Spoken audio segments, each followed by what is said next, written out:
Une prière n'est évidemment pas une formule magique. Ce n'est pas une recette applicable à toutes les situations.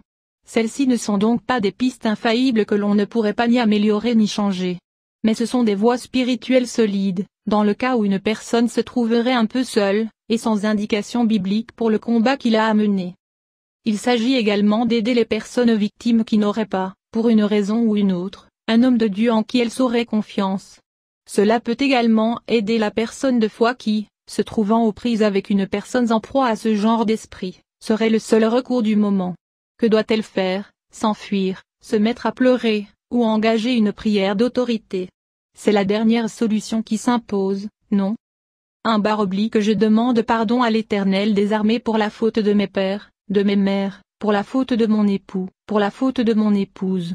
Je me repens des alliances qui ont été faites, et auxquelles j'ai pris part.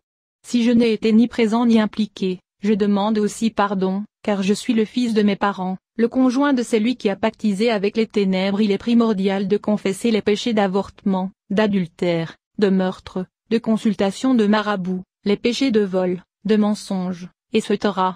En effet, les ténèbres tirent leur force de ces faillites-là. Toute prière de délivrance est faible, voire nulle s'il n'y a pas de confession et de repentance, quand le malin y fonde ses droits d'attaque. Avec les incubes et les succubes, les péchés liés au sexe sont particulièrement malvenus. Ils sont donc à confesser. Page 1. Obtenir le pardon de l'Éternel doit être le point de départ de la prière en vue de l'autodélivrance, ou même lorsque l'on sollicite l'aide d'un pasteur. En effet, il est écrit, « Confessez donc vos péchés les uns aux autres, et priez les uns pour les autres afin que vous soyez guéris. » La prière agissante du juste a une grande efficacité.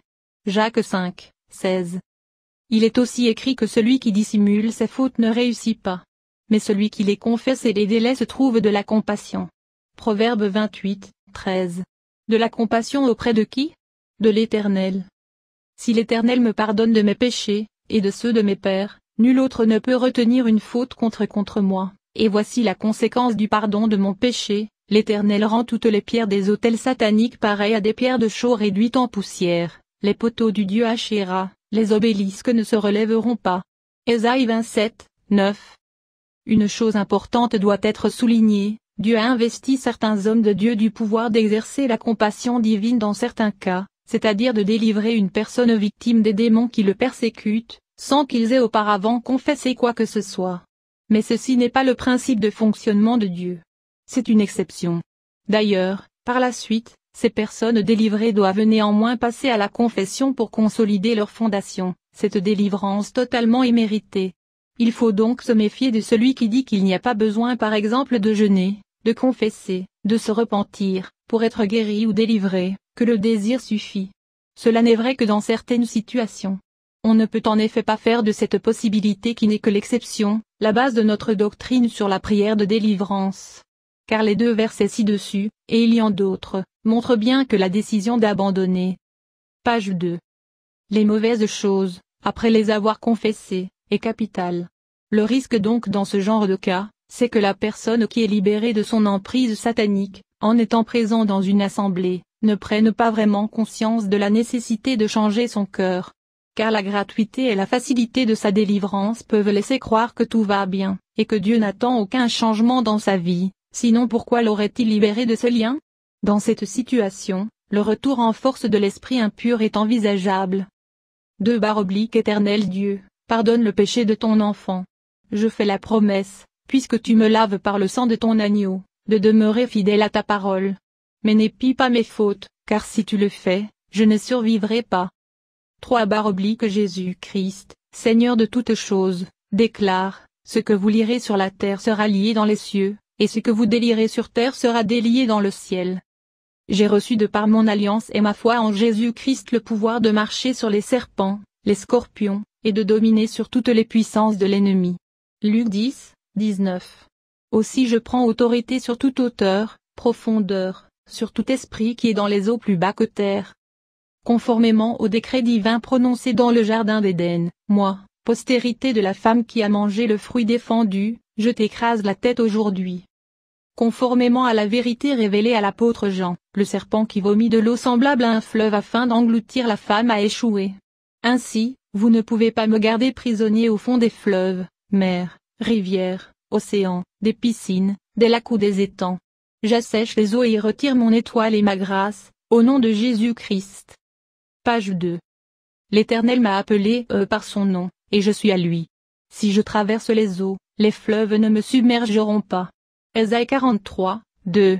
Et, quand l'adversaire viendra comme un fleuve, l'Esprit de l'Éternel le mettra en fuite. Ésaïe 59 2.19. Comme Moïse face à la mer, comme Josué face au Jourdain, comme Élisée face au même Jourdain, je fonds les profondeurs des eaux et je me rends maître des flots. Comme Jésus-Christ dans le navire, j'ordonne sous son autorité à la mer de se taire. Maintenant au nom de Jésus-Christ, voici que toute la puissance des eaux est liée et soumise à mon autorité, que le captif que je suis sorte de vos prisons. Dagon le dieu poisson, et les esprits qui l'environnent, esprits de sirène au service du malin, moi prononcer son nom, j'annule toute alliance sur laquelle se base votre droit sur ma vie. Je renonce avec force et détermination à toutes les paroles prononcées en faveur de vos droits. Puisque la vie et la mort sont au pouvoir de la langue, j'écris avec ma langue des paroles de vie que voici, je fais du Très-Haut ma retraite. Aucun malheur ne m'arrivera, plus aucun fléau n'approchera de ma tente. Car il donnera pour moi des ordres à ses anges pour me garder dans toutes mes voies, ils me porteront sur les mains, de peur que mon pied ne heurte une pierre. Psaume 91, 9-12. Toute incantation prononcée contre ma vie est annulée. Tout échange organisé sur le marché du deuxième monde contre moi entre magiciens, sorciers, sataniques, ou féticheurs est foulé aux pieds, au nom de Jésus-Christ. Que le feu de l'Éternel brûle tout contrat satanique sur lequel est inscrit mon nom. Je renonce à la nature satanique, à la nature des créatures hybrides des eaux, à la nature de serpent dont j'ai été recouvert par ceux qui invoquent et travaillent dans le deuxième ciel, le troisième ciel et celui où il y a le trône de Dieu. Page 3. Que les écailles tombent de mes pieds, que ma queue mystique disparaisse, au nom de Jésus-Christ. Je place des boucles à tes mâchoires. Je te tire du milieu de tes fleuves, avec tous les poissons de tes fleuves qui sont collés à tes écailles. Je te donne pour nourriture aux animaux de la terre, au nom de Jésus-Christ. Ézéchiel 29 2.3-5. Je me libère de toute cohabitation avec l'esprit ou l'ange des ténèbres tombé dans la mer, et qui a décidé de faire de moi l'objet des agressions du diable. Si j'ai été marié dans le monde des ténèbres, que par la puissance du nom de Jésus-Christ soit retirée de mon doigt l'alliance satanique. Que par la puissance du nom de Jésus-Christ soit déchiré le contrat de mariage, et que tous les prêtres et les complices fléchissent leurs genoux, car Jésus-Christ est Seigneur. Cette histoire de bague paraît invraisemblable. Je pensais la même chose jusqu'au jour où, pour la première fois, j'ai été confronté à cette réalité non apparente. Nous avions prié et retiré l'alliance satanique dans la journée, sans qu'aucune révélation ne nous confirme que cela avait été fait. Était-ce une simple folie de notre part? Cependant, le soir, en dormant, la personne fit un rêve dans lequel un proche de sa famille, aidé par un inconnu, lui remettait de force la même bague au doigt, alors qu'elle se débattait. Il avait fallu à nouveau prier pour la lui retirer. La parole de Dieu qui est vie et esprit, déclare qu'. Il fait de ses messagers des flammes de feu. Psaume 104, 4. Je suis la flamme qui aujourd'hui brûle entre vos mains et qui réduit en cendres tous vos décrets, au nom de Jésus-Christ. En ce jour, l'Éternel châtiera de sa dure, grande et forte épée Léviathan, serpent fuyard, Léviathan, serpent tortueux, et il tuera le monstre qui est dans la mer. Ésaïe 27, 1. Au nom de Jésus-Christ, me revêtant de l'épée, je coupe et réduis à néant le pouvoir de Léviathan et de ses semblables. Page 4. La parole de Dieu est une épée à double tranchant. En priant efficacement avec elle, ou sous son inspiration, notre victoire sur les forces des ténèbres est certaine. La possible quête de la source. Lorsque vous priez et jeûnez, vous pouvez insister afin que le Saint-Esprit vous révèle en songe l'origine de l'intrusion de cet esprit dans votre vie. Si grâce vous est faite de le découvrir, alors la délivrance est proche. Il faut alors dans ce cas centrer sa prière de combat spirituel sur les événements révélés. Parfois, il est plus facile de se renseigner dans la famille, car le nom du fleuve dans lequel les rituels sont faits peut servir de nom par lequel il faut désigner l'esprit des eaux pendant les prières de délivrance. Car le nom est aussi un attribut spirituel. Attitude pour des prières efficaces, avec la sirène des eaux, la persévérance et de rigueur pour délivrance. Il faut intégrer l'idée que les prières et les jeûnes devraient être assurés avec une fréquence accrue, afin de maintenir le feu que l'on allume. Certaines activités sont à éviter, voire à bannir afin de rendre plus efficaces les prières qui s'élèvent dans les sphères spirituelles, l'alcool, les films pornographiques, la masturbation, les relations sexuelles extra-conjugales ou hors mariage, pour les femmes, les longues mèches colorées, les faux ongles, le rouge à lèvres tape à l'œil, les vêtements sexy. Que l'Éternel Dieu vous couvre de sa grâce.